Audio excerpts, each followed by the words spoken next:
My name is Søren, and I'm also from the University of Southern Denmark. I've been working on the implementation of the conceptual architecture of FroboMind using the robot operating system FOSS. The robot operating system is a framework based on C++, and by using this framework, we get a lot of features for free, like features for debugging and visualization, and we also get the interface to different kinds of sensors implemented by ROS or the community behind ROS. ROS is completely open source, and everyone who wants to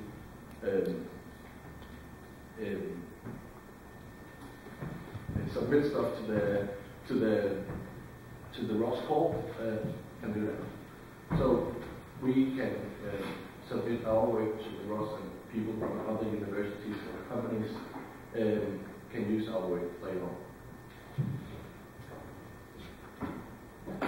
Okay, as a background, like Kjeld said, we had implemented different kinds of robots before, like the Acrobot and the Horsebot, using the Python framework. The problem with this framework was that every time we started a new project, we had to rewind a lot of code to get to the new application. And Python was mostly a one-man army, and it was difficult to get the support if you needed it if Kjeld was not there. So by using ROS, we also get the community behind to get the support if you have any problems.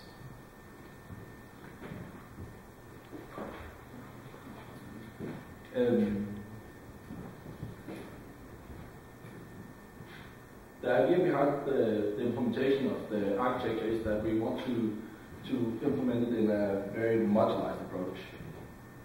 And if we take a look at the conceptual architecture here, just to recall it, how we did it in ROS. The first thing we had to do was to implement some low-level drivers to communicate with all our sensors. So we did basic drivers for serial communication and campus communication that was not dependent on the sensor itself. So this driver is not taking care of what kind of sensor, but just handling all the messages on the interface. By using this, we were passing data, not sensor information, but just sensor data. And the passing of the data is handled in the next level. Yeah, we're using a boost library. So the serial interface, for instance, is matching for a regular expression that can be defined using ROS as a parameter server. So I can change parameters within my node using the ROS parameters. So I don't have to rewrite my program. I can change parameters of the program run in runtime. So I could match a regular expression and waiting for that regular expression to be fulfilled, and then I will get the data from the sensor. Then we did the implementation of the data extraction. And so far we have implemented inertial measurement units, encoders, GPS, and laser range cards. And the community behind ROS is also providing interfaces or data extraction passes to a lot of different kinds of sensors. So sometimes it's worth looking at the community before doing the work by yourself. And as I said before, the parameters of these programs can be tuned when the program is running or at launch time. And that is one of the features that we're using from ROS. When the information from the sensor is extracted, we want to visualize it in some way. And ROS is providing some very useful tools to visualize data.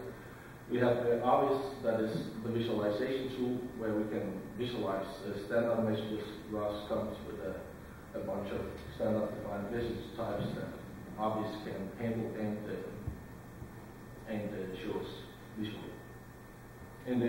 process, we can process and we can extract data that we normally do. ROS we don't have to do it in a specific way to be able to use ROS. We can do it as we always did, so we could use, if we're talking images, we could use OpenCV, and if we're using a point cloud, working on point clouds, we can use the point cloud library also from FroboMind.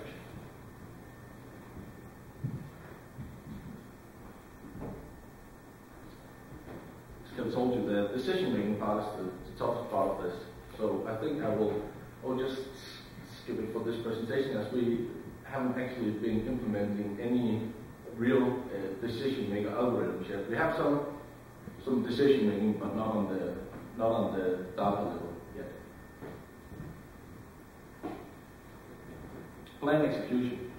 If we got some information, when we have some information from our sensors and we know where to go, we are again using some ROS messages to command our vehicle, for instance, to do the job. And we are using what's called a ROS twist message when we are driving a vehicle, and that will be like angular and linear velocities. That's also default defined by ROS. So far we have implemented two different vehicles. We have the S-Bot and the Armadillo. They're using two different kinds of controllers. The S-Bot is using the top gun steering wheel, and the Armadillo is using two Robotech controllers. What I want to point out here is that if we change the controller, we don't have to change the plan execution or everything that's behind. We can change this module that it knows that it's going to receive a twist message. That's what we defined. That the input to the controlling of the vehicle will be a twist message. So when we go from one vehicle to another, we can use the same algorithms for our plan execution and the rest. And we only have to change the module inside the control loop. That will handle the twist message and then send the right commands to the two different kinds of actuators. This is just an overall how we did it in ROS. I will come back to more detailed review later. In order to keep this simple, we choose to categorize our different software packages and nodes into small groups, and I'm just saying the names of them here. So this is no practical effect, but it's just to keep the software structurized as a source code.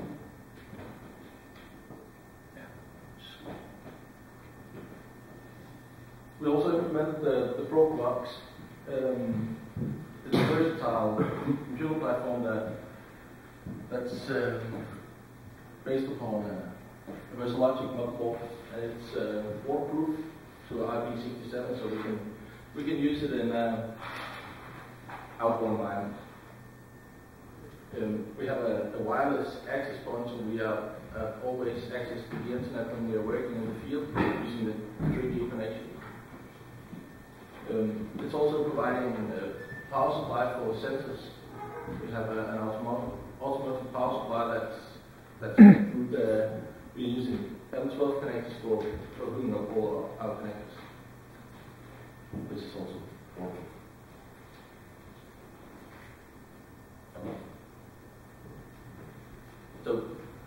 So far we have implemented 3 platforms. We have the S-Bot, which is totally a joint project between the University of Southern Denmark. It's a M.Sc Dartmoor that we have added a Top Gun house deal and a CIGR range scanner, and we also have the class program, but we're not using it for this project. And we are using visualization and to navigate in an orchard. I have a small video I can show you. Just quite slow, and it's Martin tomorrow will tell you about how to really detect trees in the orchard. This is just a simple algorithm for detecting vegetable. But this is one of the results of our implementation. And it's just following the road and turning around. Going in circles. Not very interesting. Too much. Yeah. We also have the encoders mounted on the A-spot, so we can estimate the posts, the local posts.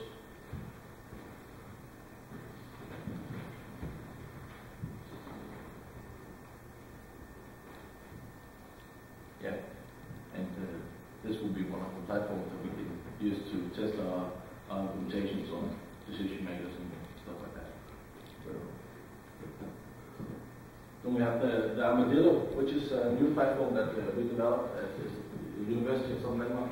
It's based upon an existing track vehicle called FroboMind, and we powered it with two 3.5 kilowatt electrical motors, so it's quite heavy duty. The main thing about this one is that it's modularized, so we can change the setup. We can change the width, we can change the height and stuff like that by changing the modules. So it's not just a fixed frame, we can change it to the application.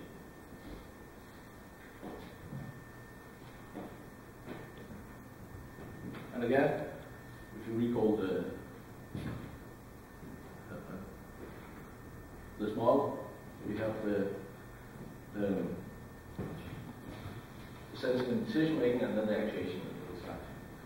And this is what we are using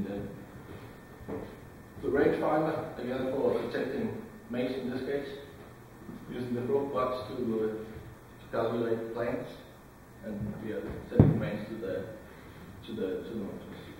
I have a small video that I'm running as well, so you can see more of it. Okay. Something like that. It's pretty powerful and it's quite a fun project to work with.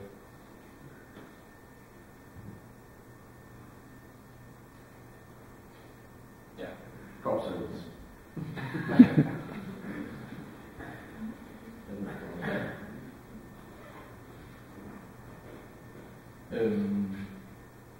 Then we have a smaller vehicle as well that is actually using the same setup as Armadillo. It's called Hilde. It's the small robot that I showed you before as well. We're using the exact same software setup. The only thing that's changed is how we communicate with the low level. Hilde is running on a small card called Frobobox, which is developed by Phil as well. And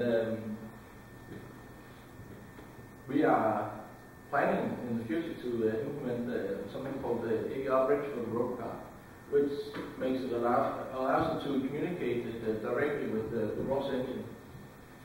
So we can subscribe to messages and publish to messages directly from our Frobobox. And I think that's going to be a nice feature.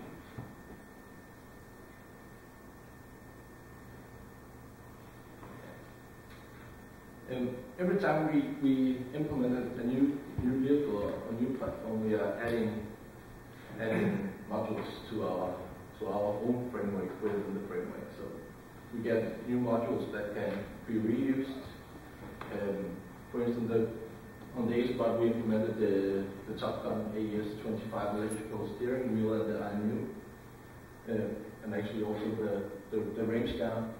Those modules is reused as they is on the Armadillo and on the Hilde platform. And the ROS frameworks allows us to reconfigure the nodes so we can use it in different platforms. And I believe that's what's making ROS a nice platform to work. We have a lot of extra debugging tools out of the box by using good observations. on the old setup, if you want to debug a specific message type, we had to actively write code that will output it to a terminal. That's also part of the ROS operating system. We can just hook up to any kind of message type that we want and debug on and see what's the data flow and maybe even visualize it. So, yeah, I think that was what I have to say. Yeah. Any questions? Did you bring your rope cards? Yeah, I actually did bring a bunch of the rope cards. It's if anyone should be interested, this is a very easy configuration of a microprocessor. It's all with pin-through components, so you can solder it yourself. You don't need any hardcore equipment to solder it. And by using this, you get access to the APR microprocessor in an easy way, so you can start using microprocessors in your own projects without having to do any hardcore print layout and stuff like that. It's a bit like the Arduino. It's Arduino compatible, but we choose to implement the prototype area, so you can test your own sensors or your own electrical setups without having to do a lot of work. So if anybody wants a sample, you can just let me know. I have a bunch. Yeah. Typically, in such a college environment, you need to have different threads of execution running, and you have issues with semaphores, accessing memory, etc. But you only talk about message passing. Yeah. Okay. How does the architecture support such coordination software? Yeah. I think I have a.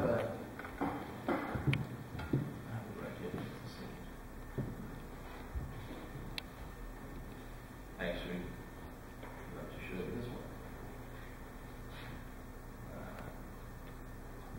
I'll just take something like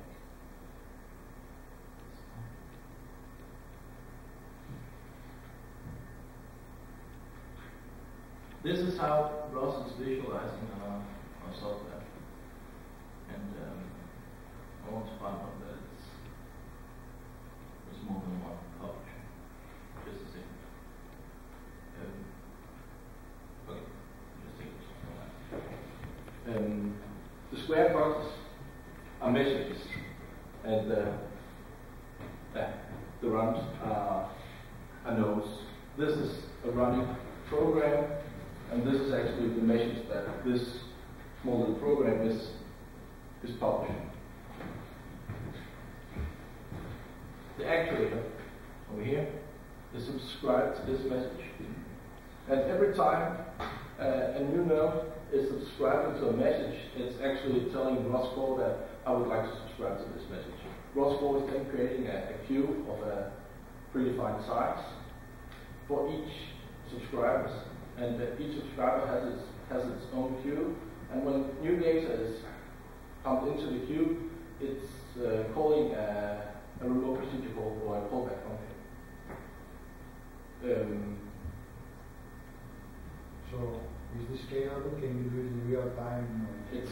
ROS is not supporting real time. Because you're applying for real robots. Yeah, but it's we actually thought about how to solve it. If we wanted to do something that had real time constraints, we would have to take it to a lower level. Actually, maybe doing what should be done real time within a program itself, to be able to handle the real-time constraints, maybe even on a low level on a microprocessor, stuff like that. Then communicating with the high level to the ROS. But there is no hard constraints on time on this architecture. So if a tight control loop needs information regularly from decision making, you can't guarantee. I can't guarantee it, no. I guess the solution to that would be to use a kind of an embedded computer, for instance, a small RISC computer that runs a real-time system, and then publish, just like you discussed, that you can actually publish directly to the ROS core, And one other very important advantage about ROS is that it can actually do cluster computing. As long as the computers are homogeneous, it can be shared among a load of computers. So you can, you cannot get real time, but you can definitely get the speed you need. So it's only the true time applications where you need to build some kind of embedded solution that publishes to the ROS core. Be it low-level controlling, for instance, of the video or yeah, as you said, another feature of ROS is that it's network transparent. So as long as computers are connected using a network, they can communicate through the ROS core, and without having to do any special interfaces. Yeah. Thank you very much for the presentation. Thank you.